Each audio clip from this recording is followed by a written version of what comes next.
This briefing package on biotechnology and emergent diseases will be done in 2 sessions. And we're going to get into this topic for 3 reasons. First of all, it is a prophetically relevant strategic trend. We monitor a dozen trends. This is one of them that will impact your life and mine. It also has a biblical relevance.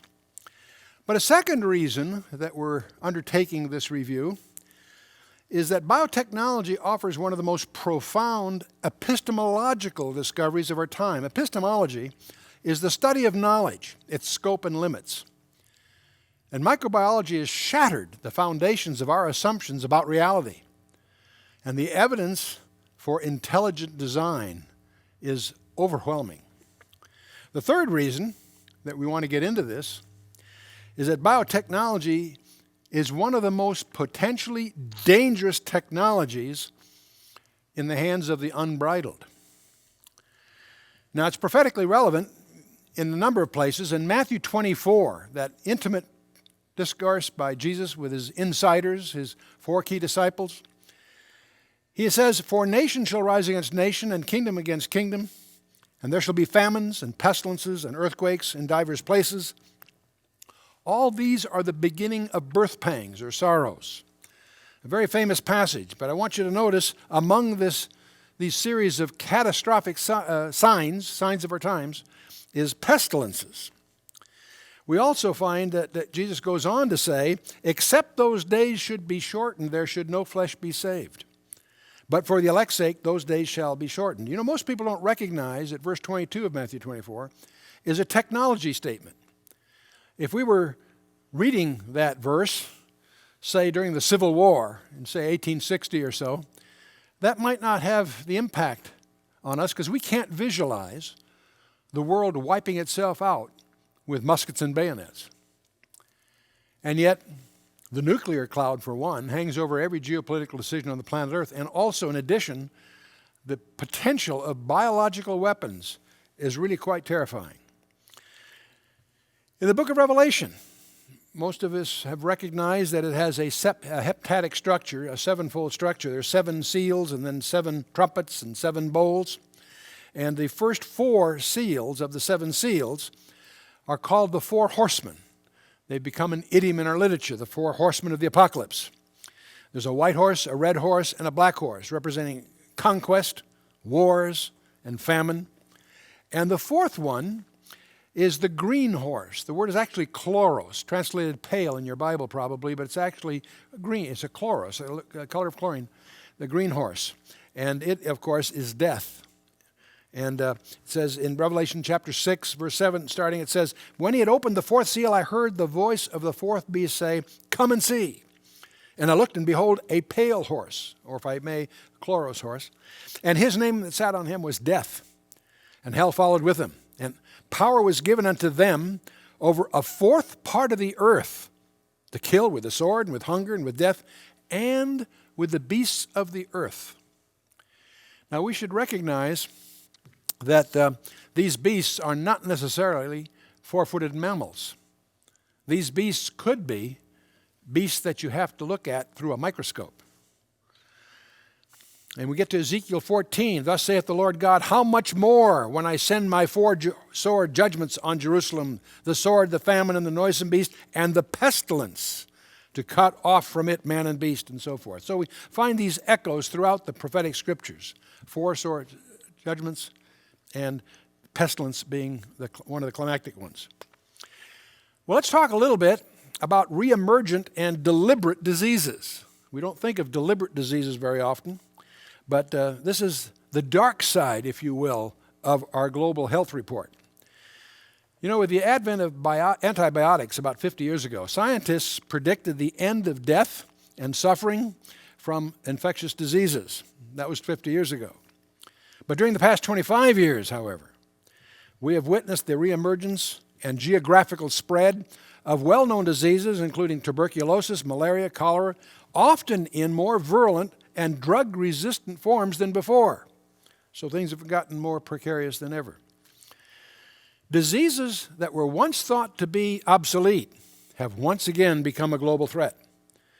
In recent years, new pathogens have emerged, some of which carry antibiotic-resistant genes or mutations, enabling them to move across different species. Scientists have also identified more than 30 previously unknown diseases like HIV and Ebola, for which today there is still no known cure. Infectious diseases remain the leading cause of death worldwide and the third leading cause of death in the United States, according to the National Institute of Health. So we have a war against diseases, obviously cancer, heart diseases, HIV, AIDS, autoimmune diseases, Alzheimer's disease, Parkinson's, Huntington's disease, Lou Gehrig's disease, mental illness. Even obesity is considered a serious threat. Cancer, of course, is the leading cause of death after heart disease, about 24%. 40% of Americans have or will have cancer. 20% will die from it. 30% of that has been caused by smoking, 30% by poor diet and lack of exercise. There's an interesting phenomenon they've discovered that the scientists call quorum sensing. It turns out that there are some bacteria that actually take roll before attacking. They seem to take muster to see if there's enough of them to have a chance of winning before they attack. They call this quorum sensing, and there are E. coli, Salmonella, Vibrio cholera, and 30 others that have this peculiar capability. We're talking single-celled creatures that take roll before charging in. It sort of reminds you of Luke 14, what king going to make war against another king sitteth not down first and consulteth whether he is able with 10,000 to meet him that cometh against him with 20,000. Or else while the others yet a great way off, he sendeth an ambassage and desireth conditions of peace. That's, of course, talking about real kings and real wars. But yet, it's interesting, we almost see that being acted out by the bacteria. Some facts to ponder. This is kind of interesting. If you take the number of physicians in the United States, which has been estimated 700,000, and take the accidental deaths caused by physicians per year, being about 120,000, that means the accidental deaths per physician is about 0.171, according to the Department of Health Human Services. The number of gun owners in the United States is 80 million. The number of gun owners in the United States is 80 million. The accidental gun deaths per year is about 1,500. The accidental deaths per gun owner, according to the FBI, is about 0.000188. In other words, doctors apparently are 9,000 times as dangerous as gun owners. Now, that's statistically. Now, you should alert your friends to this alarming threat. We must ban doctors before this gets totally out of hand. Of course, out of concern for the public at large, I've withheld statistics on lawyers for fear that the shock might cause them to seek medical attention. And of course, this whole thing is facetious. It's been circulating on the internet for several years as a gag. No one seems to dispute the statistics. They do dispute the logic, but I submit it just to be colorful. I wouldn't suggest you take this seriously. But let's take some seriously. I'd like to include a preface here, a tutorial perspective that we need to have before getting into our subject material, and that's microbiology. I want you to see this as a constellation of miracles that occur within a miniature city. You know, if we make a map of our reality, we can start with the human body, which is made up of organs, which in turn is made up of tissues, which in turn is made up of cells. The cells, inside the cells are molecular robots that have an atomic structure of subatomic particles and so on. And you get smaller than subatomic particles, we now discover the entities there do not have locality. So that's another whole fascinating study of quantum physics. But we're really going to focus on the cells and the molecular robots. So we're going to move down below the body, the organs, the tissues, down to the cells, and take a look at what we're encountering there. Michael Denton published a landmark book in 1966 called Evolution, A Theory in Crisis. Very interesting book in which he demonstrates that evolution is no longer a viable explanation for what we know about the universe. But one of his remarks he makes is, speaking of cells, he says, although the tiniest bacterial cells are incredibly small, each is in effect a veritable micro-miniaturized factory containing thousands of exquisitely designed pieces of intricate molecular machinery. made up of 100 billion atoms, far more complicated than any machine built by man and absolutely without parallel in the non-living world.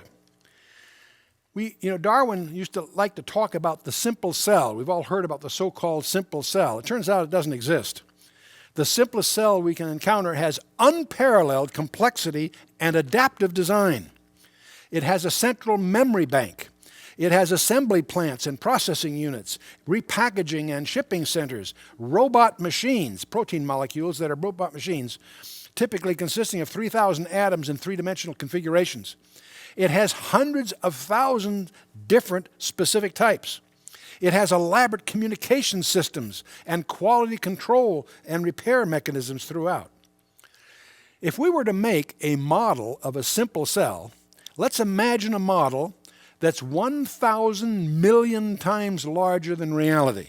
In other words, a billion larger than reality. Each atom, we'll assume, will be about the size of a tennis ball. We will need 10 million atoms, 10 to the 13th. If we counted one per minute, it would take 19 million years just to count these. I want you to get a feeling for the scope of this imaginary model. It would be over 10 miles in diameter.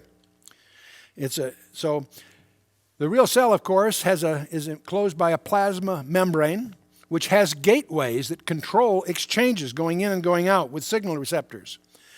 The internal material they call cytoplasm, inside of which is the nucleus. That's actually an information center with a master library that has all the background they need. There's a nucleolus, which is the automated factories that manufacture products that will be used by the cell. There are a number of mitochondrions, which are the power plants, the sources of energy to have all this activity go on. It has what they call the Golgi apparatus, which is for processing, packaging, shipping, and preparing for export from the cell. And there are all kinds of other functions for storage and transport and trash disposal. This is literally a miniature city. There are automated factories in the cell, robot machines, hundreds of thousands of different types, that have an artificial language and decoding systems, memory banks for information storage, elegant control systems for automated assembly of the components. They prefab and use modular construction. They have error, fail-safe, and proofreading devices for quality control, and on it goes. I spent some years as a senior executive at the Ford Motor Company. In those days, in Dearborn, one of our proudest assets was the Ford River Rouge plant, a plant on the River Rouge. The Ford River Rouge plant is the largest integrated manufacturing plant in the world. Let's take a quick look at it. It has ore docks where raw ore comes in. It has steel furnaces, coke ovens, rolling mills, glass furnaces, and plate glass rollers. It makes its own steel, its own glass, and its own paint.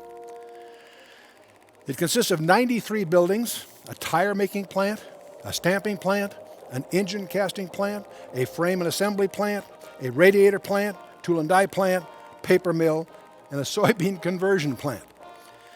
So you have raw materials enter this complex. It is supported with a massive power plant, 120 miles of conveyors, 100 miles of railroad track, and at the time, 16 locomotives. Can you get this picture? Out of the raw ore comes in one end, and new cars come out the other end, one every 49 seconds. That's the River Rouge plant.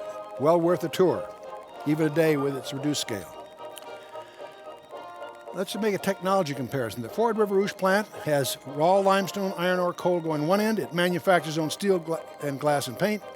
It has an automated engine manufacturing line. It assembles mixed models, options, and colors. New cars exit the other end. So get that in your mind. The simple cell is more complex than the Ford River Rouge plant in Dearborn, Michigan. And the cell can do something that the River Rouge plant can't do. It can replicate its entire structure within a few hours. The River Rouge plant can't do that. So you need to understand the complexity of what we're dealing with here. Now, the code that drives all this was deciphered, if you will, by Watson and Crick in their famous landmark publication in Nature magazine 1953. And of course, in recent years, the big move was to map the human genome. The basic building blocks inside this area is amino acids. Amino acids are the components from which proteins are made. Of the hundreds of amino acids that are known, only 20 are used by living systems in the construction of proteins. And incidentally, only the ones that are left-handed. If you have an asymmetrical molecule, it can be either left or right-handed. It turns out that all amino acids that are used in living tissues are left-handed. The right-handed ones are actually lethal, which tells you, by the way, it couldn't happen accidentally. Because if you have randomness, you'll have half of each, and half of them will destroy the other half. No, there's something guiding all this. Most proteins are simply a linear sequence of somewhere between 100 and 500 amino acids. Some are hydrophobic, that is, they are insoluble in water, and some are hydrophilic, and they are soluble in water. We'll come back to that. But the 20 amino acids that make up life are listed here, and I won't go through them and mispronounce them, but these are obviously well known to those of you that are in microbiology. Half of them are hydrophobic. They're non-soluble in water. They're called nonpolar. The other half are polar or soluble in water. Of the ones that are soluble, some of them are basic, that is, they're positively charged, and some of them are acidic, have an extra electron, if you will. And so those are the basic building materials. Proteins are basically a chain of these things, and I'll just take three as an example. The triosine molecule there is a hydrocarbon of a certain structure. It's not important to us what it is. Glutamine is, again, a hydrocarbon, different combination of hydrocarbons, and valine, a different set of hydrocarbons. The point is, each one of these molecules have an amino group and a carboxyl group that cause them to chain, intrinsically become a chain, and that becomes very critical to the whole structure. Now, there is an alphabet, a nucleic alphabet, that is a 3 out of 4 error-correcting digital code. The DNA is coded with an alphabet of 4. Adenine, thymine, guanine, and cytosine, and we're going to just abbreviate those with the letters, an ATGC.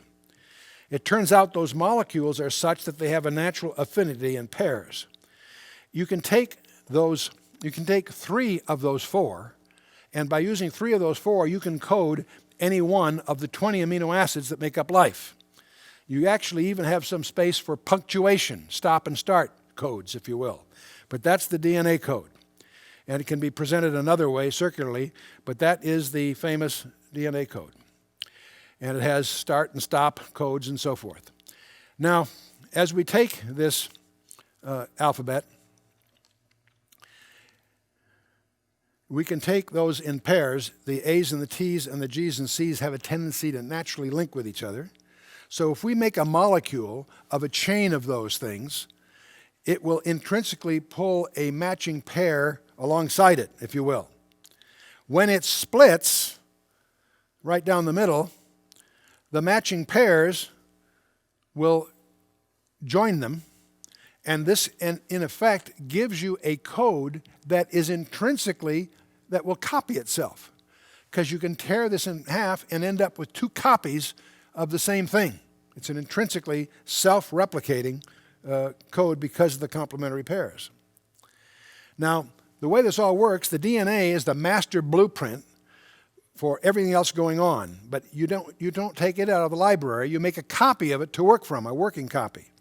So you transcribe the DNA into what's called an RNA.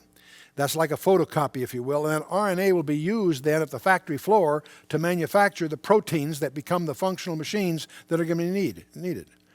Now, the Crick dogma was that you go from DNA to RNA to proteins. You can't go backwards. We now discover that's not true. There are things called retroviruses. There are diseases that can get in the proteins that will actually go back and alter the master record.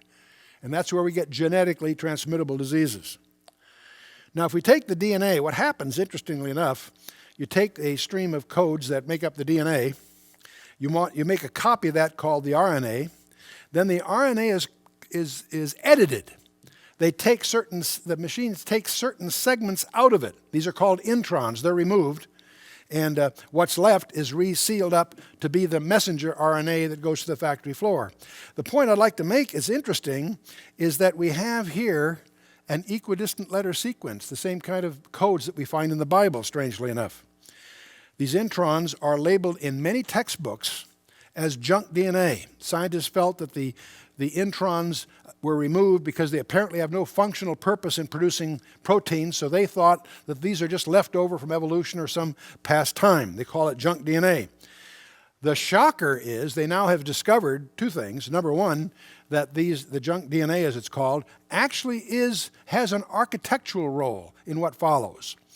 But the big shocker to me was to discover that, you know what percent of the DNA was considered junk DNA? 95%. It's only 5% that's actually focused on for the proteins.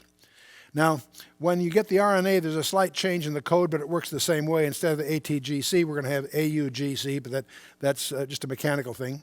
And those four letters we're going to take a look at. If we take messenger RNA that is a sequence of protein that we want, there are recording heads. The transfer RNA comes by, and it operates like a recording head in a recording studio. As it moves, it pulls together, it assembles the proteins that are encrypted in the codes that it's reading. And that's the way it will build the sequence of amino acids that will make up the protein that it's after.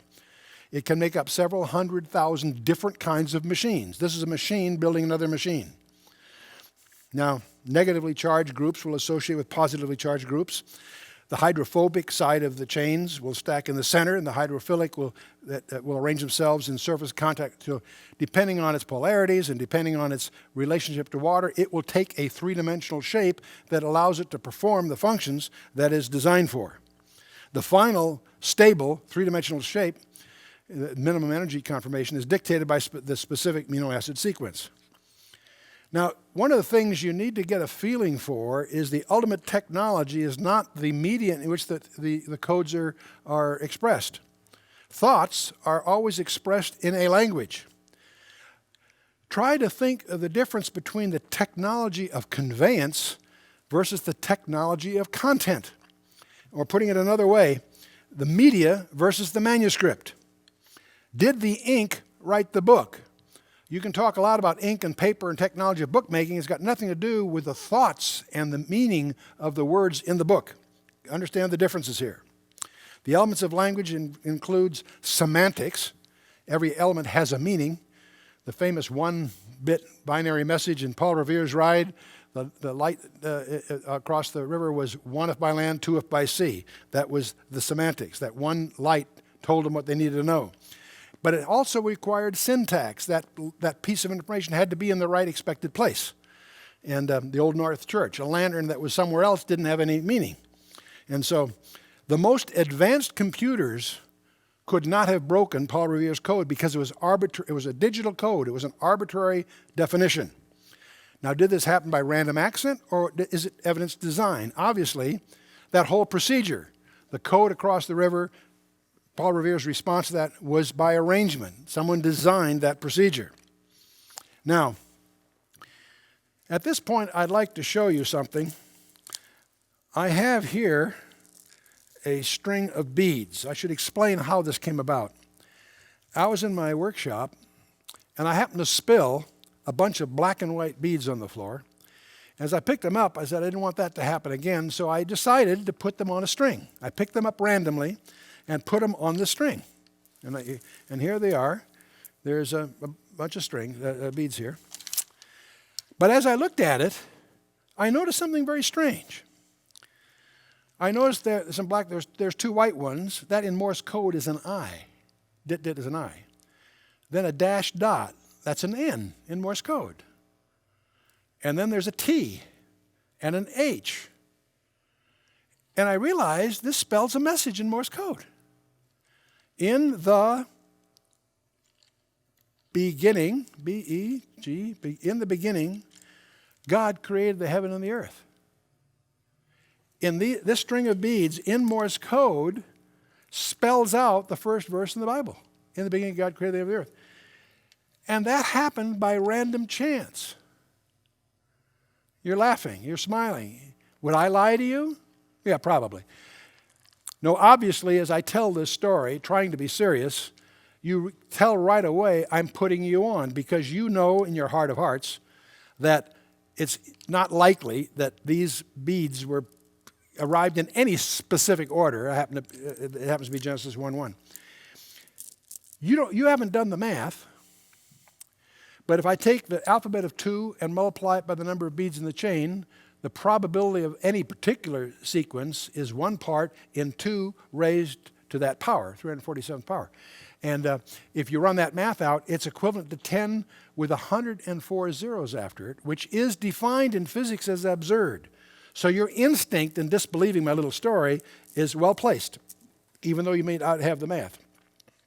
Let's take a more complicated example. Let's take the chemical composition of hemoglobin in your blood. It has about twice as many amino acids as I have beads here, but it doesn't have an alphabet of 2. It has an alphabet of 20 to draw from. So I have these members of the alphabet. I'm to draw from an alphabet of 20, 574 feet long. There is a formula in switching theory for specificity, and if I apply that formula, it turns out the probability of getting any particular sequence of those amino acids would be 1 part to 10 with 650 zeros after it. Now, only one of them is hemoglobin. If you don't have the right hemoglobin, you end up having hemoglobinopathy, which is fatal. This is impossible to have happened by chance. Think of 10 to the 650th. There are only 10 to the 18th seconds in the history of the universe if you're presuming a 15 billion year life history. There are only 10 to the 66th atoms in our entire galaxy. There's only 10 to the 80th subatomic particles in our galaxy. These are very large numbers, and we haven't even talked about 650 zeros, okay? Any probabilities greater than 10 to the 50th, in other words, 10 to the minus 50, any probability that is less likely than 10 with 50 zeros is defined in physics as absurd. It's called Borel's law. There are reasons you need a cutoff for certain mathematical functions. That's what they've adopted. So a specificity of 10 to the 650th power is far beyond the realm of chance. The chance of getting a hemoglobin molecule by random chance is equivalent to winning the state lottery not just once, not just twice in a row, not 3 times in a row, but 90 days in a row. Now, that's not very likely, okay?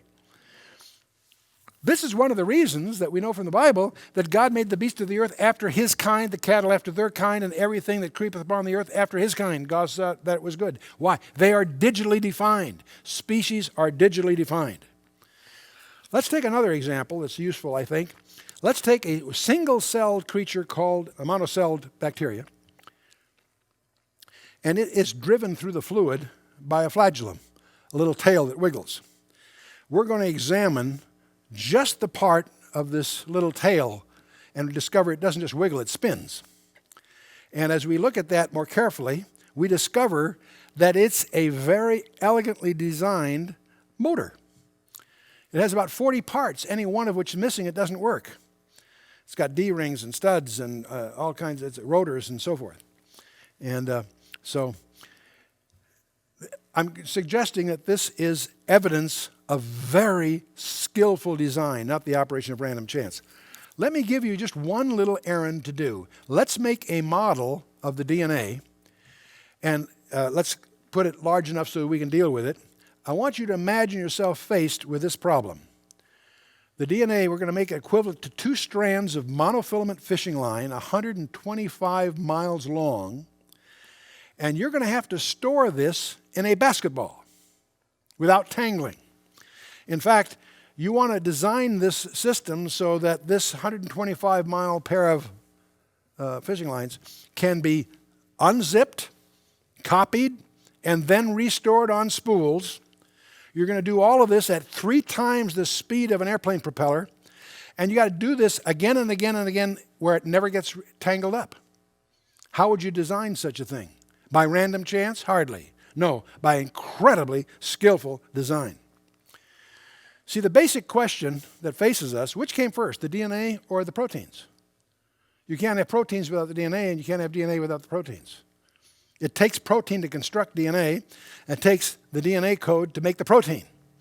It's a chicken and egg thing, in a sense. They both had to be created at the same time, and they both had to be created to a consistent system architecture. See, thoughts or language are not physical, but they do evidence design.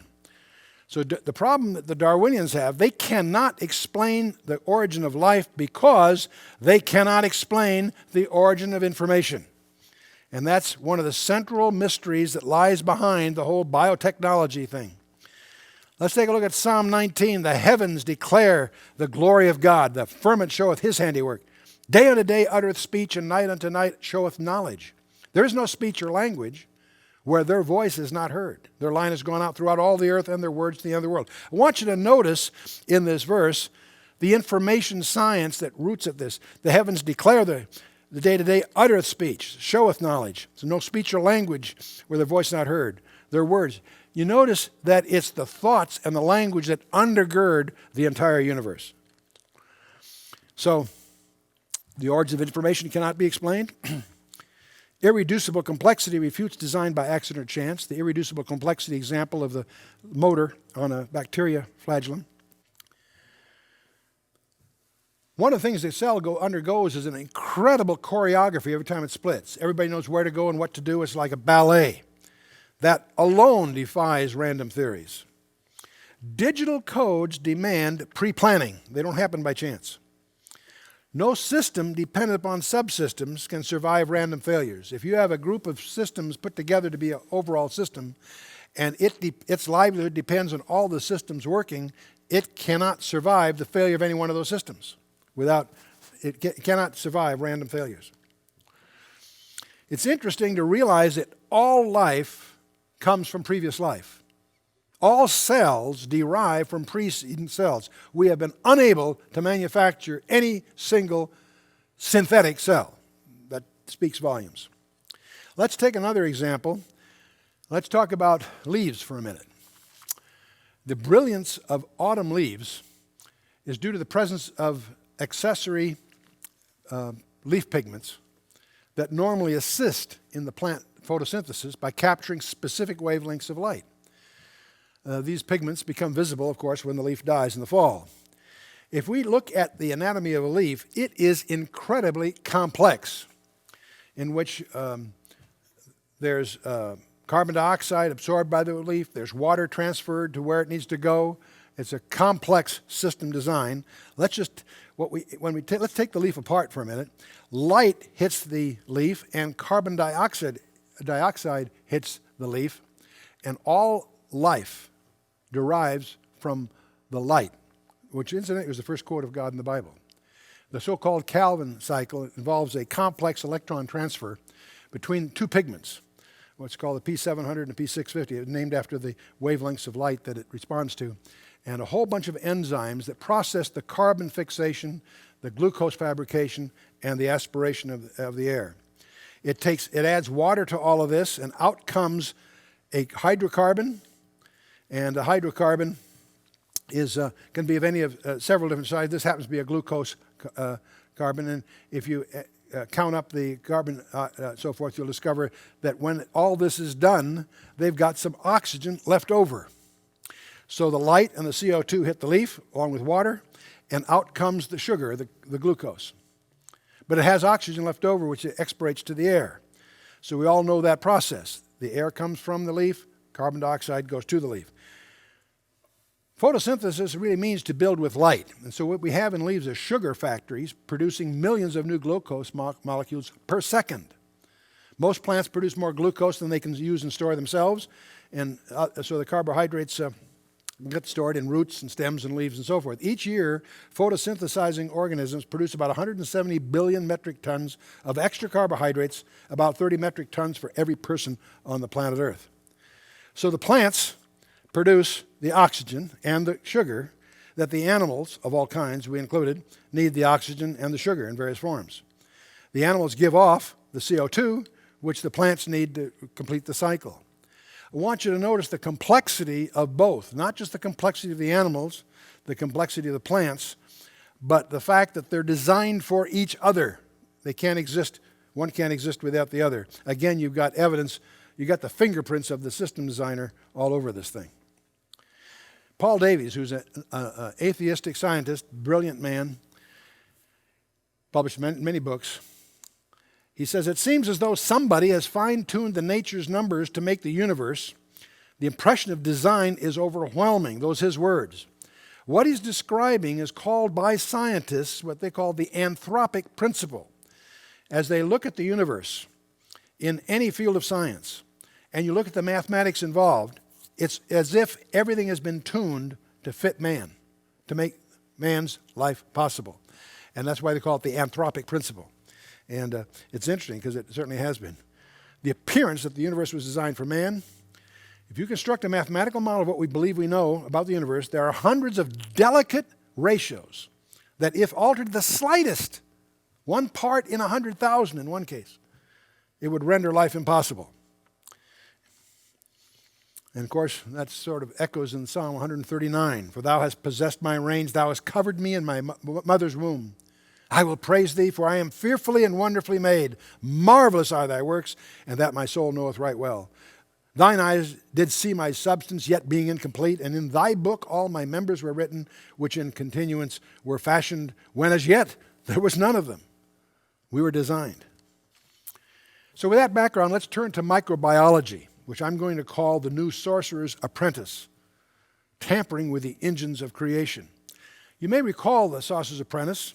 It started by Johann Wolfgang von Goethe with Der Zauberlehrling, which is the magic student, back in 1798, which was then turned into a musical piece by Paul Dukas called The Sorcerer's Apprentice, and featured, of course, in Walt Disney's famous Fantasia in 1940. It involved a student's spell, got not quite correct, which unleashed forces that proved uncontrollable. And his teacher had to intervene to terminate the impending disaster. That was the theme of the story. That's also what's going on, I believe, in the field of microbiology. Put yourself in this picture. You have a 6-year-old that has a rare bone marrow disease, anemia, bleeding disorders, severe immune system problems, and is likely to die of leukemia within a year. Put yourself in that picture. The doctor tells you that there's a 90% chance of curing it with a cell transplant technique from an umbilical cord of a matched sibling, in other words, requiring the use of a screened embryo. We need to get an embryo that will be, in effect, a matched sibling to your child, and from that get a cell transplant that'll save her. What would you do? Well, no question what you'd do. This is an actual case, by the way. Molly Nash was born with Fanconi anemia, destined for leukemia. The only effective treatment is to get a batch of healthy cells from a perfectly matched sibling to replace the child's faulty bone marrow cells. Since each parent carries both a normal and a faulty version of Fanconi's gene, each pregnancy has a 25% chance of an affected child. Embryos are screened by a standard in vitro fertilization in a laboratory dish and tested for the presence of the disease gene. Only those testing normal are then transferred to a woman's uterus. Only 2 of the 15 tested normal. Only 1 was healthy enough for transfer to Lisa Nash's womb. And we have a designer baby that saves a sister. The Colorado couple used genetic tests to create a test tube baby that would have the exact type of cells desperately needed to save their 6-year-old daughter. She now has a 90% chance of being free of the marrow disease. Genetic screening is clearly going to be part of our future. And this is a real case of real people that are doing well. This brings up a whole subject of differentiated cells. Psychokinesis results in identical cells. A cell divides and you get a duplicate. Those 2 divide, you get a duplicate. You always divide, you get a duplicate. And as you watch this, but you'll notice something, as this continues, they no longer divide uniformly. You have they grow, and pretty soon they start taking more and more shape until finally you have a formed series of cells that made different tissues. Some became bone, some became cortical tissue, etc. There are Carnegie stages. They go through definitive stages. We know how they go. See, the one before it differentiates itself, it's called a stem cell. There's a code of 4 that defines the 20 amino acids, out of which are compiled over 100,000 different kinds of proteins. That's all part of the cell division. What we do, though, we take that stem cell before it's specialized, before it gets differentiated into bone, muscle, cortical, whatever. It eventually will become 200 different kinds of cells, which then become the tissues and the organs. You'll have 10 to the 13th, 10 with 13 zeros after it. That cells in total. What you do is you interrupt this process with what's called nuclear transfer. You catch that stem cell and you replace its nucleus with the nucleus of a donor, and then you get what we call cloning. Because you will then, if everything happens to go well, you'll end up with a replica of the donor that donated the cell, the nucleus of the cell. That's what it's nuclear cell transfer, but it's called colloquially cloning. And of course, we had a clone in sheep's clothing with the famous Dolly. The thing that made that possible was the technology of a needle-making machine that could remove that cell, the nucleus of a cell, and place it in another one. And the nucleus removal ended up creating Dolly from a surrogate mother. And so that made history, of course. It wasn't actually the first, but it was certainly the first big publicized one. So cloning now has become common in monkeys, pigs, animals of all kinds. In fact, just recently, we have a fluorescent green protein put in embryonic pigs in Taiwan. And they actually glow, and the organs internally also glow. I'm not sure what's been accomplished by it, but it shows that these kinds of explorations are becoming quite common. One of the questions that we don't really know why and when do replicating cells no longer remain identical? See, genetic engineering is basically the manipulation of stem cells to produce desired tissues through nuclear transfer, what's called cloning, to replicate complete beings ultimately. This obviously has huge moral, ethical, and legal, and I might even add theological issues. Some of the issues. When does tampering with an embryo become murder? Big question. Remember when John the Baptist started his ministry? He was 9 inches long, weighed 1.5 pounds, and he was in his mother's womb where he jumped for joy and was spirit-filled. When does tampering with an embryo become murder? Is it acceptable to clone a baby to save a child's life, like in Molly Nash? And when does human life begin? Basic question. How will clones, the experts say that it's just a matter of time before we will clone human beings. Okay. How will they affect our society? Will they be second-class citizens? And what's the theology of that? Can a clone become saved? These are questions that are going to have to be dealt with. And what are the prophetic implications of cloning? That's a whole other issue. Now let's talk a little bit about stem cell breakthroughs. We've heard a lot about this. Woo-Suk Wong, a South Korean scientist, became a national hero in South Korea. In May of 2005, Huang and his team announced that they had successfully cloned a human embryo for scientific research. Wow. In August, Huang announced that he successfully cloned a dog, an Afghan hound named Snuppy, by a somatic nuclear transfer. But then suddenly the balloon fizzles. In November of 2005, Gerald Shatton, a University of Pittsburgh researcher, after 2 years with Huang, ceased his collaboration. On December 23rd, an official probe discovered that at least 9 of the 11 stem cell lines were faked. Huang had intentionally fabricated his stem cell research results. So suddenly we had stem cell meltdown. About a lottery. They thought Science was a peer-reviewed journal. It's a very highly reputable one, but not peer-reviewed. The mainstream press, virtually intoxicated with embryonic research, will they now finally acknowledge the adult and umbilical cord blood cell successes? See, the real successes have been in adult cells. We'll get to that in a minute. Ethics can be forgotten as other nations and private companies race to fill the void left by the president's reluctance to fund stem cell research. This is what the Albany Times-Union printed. Only a properly funded U.S. stem cell research program will guarantee oversight and the protection of all involved. They missed the point. See, the spin doctors are starting. The core values of integrity and objectivity are being prostituted by the passionate political pursuit of a legal license to clone. Human cloning has been promoted through the propaganda techniques of misrepresentation, exaggeration, and false hope for the suffering. In California, there was a deceptive 35 million political campaign that convinced California voters to pass Proposition 71 last year. It authorized the state to borrow $3 billion to subsidize research into somatic cell nuclear transfer cloning and embryonic stem cells. By the way, I thought it was the state so proud of its venture capital industry. Where were the state's venture capitalists? Were they caught napping? Did they miss this, or are they just smarter than that? And by the way, this $3 billion is going to cost the California voters $6 billion over a period of 30 years. Half of that sum will go to pay the interest on the debt. And this is by a state that's already strapped for funding. Robert Klein, the driving force behind the initiative, assured voters that the universities and private firms receiving grants would share $1 billion or more in royalties with the state. He knew before the election that such royalty sharing by the state would be hampered by federal regulations. This was highlighted in the San Francisco Chronicle. The point is there's deliberate deceit involved. When the opponents of Proposition 71 asserted in the official ballot arguments that the initiative would subsidize human cloning, the pro-71 campaign sued to prevent the argument from being mentioned in the state's voter election guide. Fortunately, even though the initiative, by the way, explicitly created a state constitutional right to conduct human somatic cell transfer, fortunately the judge saw right through the ruse and ruled that the human cloning was at the heart of the initiative. It still passed, unfortunately.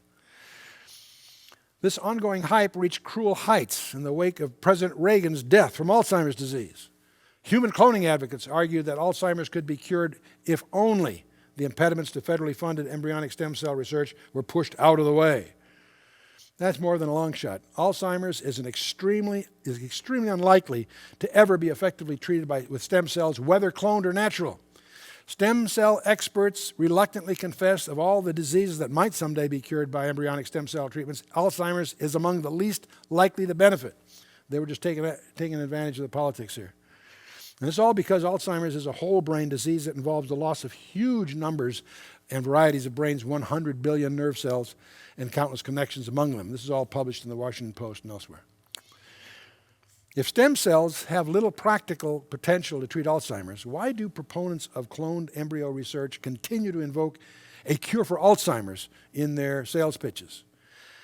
Ronald McKay said it. He said, people need a fairy tale. Maybe that's unfair, but they need a storyline that's relatively simple to understand. Ronald McKay, he's the stem cell researcher for the National Institute of Neurological Disorders and Stroke. So the quest continues. Cloning proponents in this country are avid in their desire for billions in federal and state money to pay for morally problematic and highly speculative research that the private sector generally shuns. By the way, the UK recently announced that they will spend £1 billion on biotechnology by 2008. Now let's make some distinctions that are missed by the illiterate press. There are distinctive different kinds of stem cells. There are embryonic stem cells that come from cloning, somatic cell nuclear transfer, reproductive cloning in some sense, or therapeutic cloning like in the Molly Nash thing. There's also adult stem cells easily available. They can be safely extracted from various places in the human body, such as fatty tissue, blood, or bone marrow. They're adult, they're still stem cells, but they don't require murdering an embryo. Adult stem cells are the better alternative. They're already being used to treat diseases. There's less risk involved. It does not require the destruction of human embryos. Adult stem cells typically generate the cell types of the tissue in which they reside. A blood-forming adult stem cell in the bone marrow normally gives rise to many types of blood cells, such as red blood cells, white blood cells, and platelets, and so forth. Recent experiments indicate that stem cells from one tissue may be able to yield cell types of a completely different tissue. Blood cells becoming neurons, liver cells that can be made to produce insulin, stem cells from bone marrow that can develop into heart muscle, and so forth. Let's talk about a few cases. Adult cells transplanted from nasal tissue into the spinal cord helped to heal damaged tissue. 26 patients were able to regain sensation in the lower body, bladder control, and even arm and leg movement. Some paralysis patients were able to walk less than a year after having the surgery. Some other examples, heart disease and cardiac degeneration, corneal degeneration. Over 20 patients treated in a recent study, 16 either regained their sight or experienced increased levels of vision.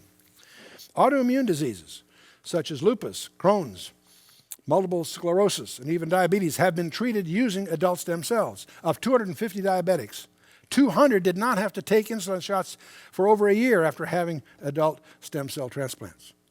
A research team at Harvard University observed a complete reversal of juvenile diabetes in mice using adult spleen cells, and they are currently preparing to begin their first patient trials. 5 Parkinson's disease patients were given a protein injection that stimulated adult stem cells in the brain. Patients' symptoms lessened. They demonstrate a 61% increase in physical coordination. Adult stem cell plants are also widely used to treat anemia, leukemia, lymphomas, and other cancers. See, adult, that is post-birth stem cells, are taken from the umbilical cord, blood, bone marrow extracted from fat cells. Most often, these stem cells are taken from the patient's own body. This ensures against rejection, which is half the risk. Donated cells are properly matched, don't have the associated mutation issues. In Germany, a paraplegic South Korean woman was treated with stem cells from an umbilical cord blood. At a news conference in Seoul on November 25, 2004, she walked with the help of a walker. She had been paralyzed for 20 years, and she walked, although with a walker. Over 2 years ago, a young girl in Germany fell and destroyed over 19 square inches of her skull. After several other procedures were attempted, all of which failed, a paste of extracted pelvic bone and her fat cells was mixed together and administered. A press conference was held to report the skull bone, although thin, had regrown. The girl, after having worn a helmet for some 2 years, formally took it off.